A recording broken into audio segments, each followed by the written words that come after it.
A 6-year-old walking the streets of Port Basin barefooted, trying to sell flowers. This can be seen every day, almost everywhere on the streets of Karachi. Yet, we hardly ever wonder what is life like for these children, or why they even are on the streets.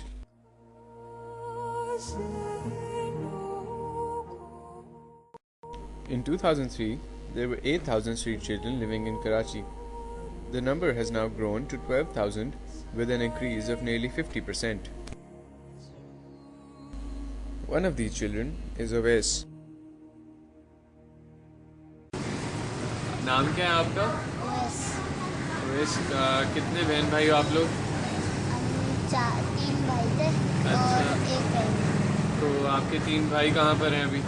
एक भाई का इंतकाल हो गया अच्छा। और एक का तो कैसे इंतकाल कैसे हुआ उनका? मेरे भाई का एक्सीडेंट हो गया था। और सड़कों पे भी तुम कब से? बहुत दिन हो गए, मतलब साल होने को आ रहा है। क्यों सड़कों पे क्यों होते हो? हम लोग के घर में बस डांट ऐसी पड़ती है, मारते हैं, ईडी सेंटर में दे देते हैं, इसलिए ऐसे बच्चे बाहर हो जाते हैं। तो तुम लोगों का ख्याल नहीं रखते हैं घर पे? घर में बच्चों से ज़्यादा हम लोग इधर पहले जो हमारे को डांट पड़ती थी ना, तो हम दूसरे बच्चों को देख देख के लोग भाग जाते थे बच्चे, उनको देख देख के हम लोग इधर आए। ये लोग ऐसे बोलते हैं। Like Awais, 61% of these street children leave home due to domestic violence, while 26% due to poverty and 13% due to parental attitude. Since they left their homes, these children have to adapt to the harsh conditions of the streets. Other children at this age are at the early stage of schooling, while children like Awais have already learned the art of survival on the streets. सड़कों पे आ गए, आपको क्या क्या मुश्किलात आपके सामने आई? हमारे को सर्दी लगती थी, कोई होता नहीं था, लोग मारते थे, जैसे दूसरे लोग होते हैं बड़े बड़े आते पैसे छीनते थे, मारते थे। तो रात को कैसे सोते वगैरह कैसे थे? उस वक्त खाना वगैरह कैसे खाते थे? उस वक्त ऐसे जैसे ही होटल पे आ गए खाना हम लोग ऐसे खाते थे, और क्या कहते हैं, हम लोग रहते थे तो बहुत सर्दी सी रात में लगती थी, हम लोग ठंड में बस तो अकेले रहते थे या तुम लोग के साथ और भी लोग होते थे? और भी बच्चे होते थे पहले, अभी वो चले गए, कुछ बच्चे घर चले गए। तो पूरा दिन क्या क्या करते रहते थे? क्या करते थे पूरा दिन आप? पूरा दिन हम लोग घूमते रहते थे, कभी फेरी लगाते थे, ऐसा ऐसे लोया छूटते, ऐसा लोया छूटते रहते थे। अच्छा, लोया बेच के फिर पैसे आते थे आपके पास? ठीक है।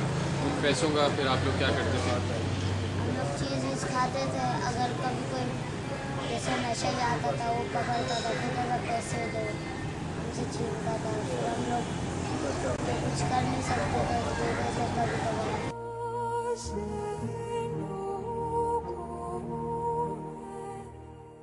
इनमें से ज़्यादातर बच्चे जो हैं वो या तो सड़कों पे आपको भीख मांगते नज़र आते हैं, या गाड़ियाँ साफ़ करते हैं, या बिल्कुल छोटे मोटे काम करते हुए, टिश्यू पेपर बेचते हुए, फूल बेचते हुए, कन्या बेचते हुए, इस तरह के काम करते हुए नज़र आते हैं।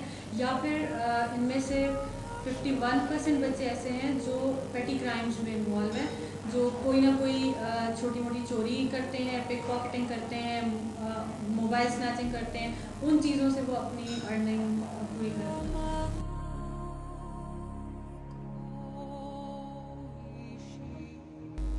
Even at a small age, solvent abuse is common among the street children. It is estimated that 91% of the street children sniff glue. आपके दोस्त वगैरह में आपने देखे होंगे नशा लोग करते हैं, तो क्यों करते हैं लोग नशा? ये पता नहीं क्यों ऐसा करते हैं, इतना बुरा चीज़ ऐसी पीते हैं, क्या करते हैं। तो कहाँ से इनको मिलता है ये? ये जो ये चप्पल अप्पल वाले होते हैं ना, वो चप्पल वाले होते हैं ना, वो एल्फी जो उनके पास होती है, अच्छा, ये एल्फी। वो बेचते ना, ये लोग उसके डब्बे ला ला के कपड़े में ऐसा करते हैं, सामान समर बॉन्ड वगैरह। अच्छा, अच्छा, ये बताओ कि ये लड़के जो नशा कर रहे होते हैं, जब नशा कर लेते हैं तो उसके बाद इनकी हालत कैसी हो जाती है? इनकी हालत बुरी सी हो जाती है। एक तरीके से ये लोग ऐसे ढीले से हो जाते हैं, कभी वो कहीं गिरते हैं, कभी कहीं गिरते हैं, ऐसे ही हो जाते हैं नशे में। कभी कचरा कुंडी में पड़े होते हैं, कभी घर में पड़े होते हैं, किसी को गाली बकते हैं, ये सब करते हैं नशे में। नशा हासिल करने के लिए पैसे कहाँ से आते हैं? ये लोग फेरी करते हैं, भीख मांगते हैं, कभी कभार ये लोग चोरियाँ करते हैं, भीख काटते हैं, ये सब करके ये लोग करते हैं।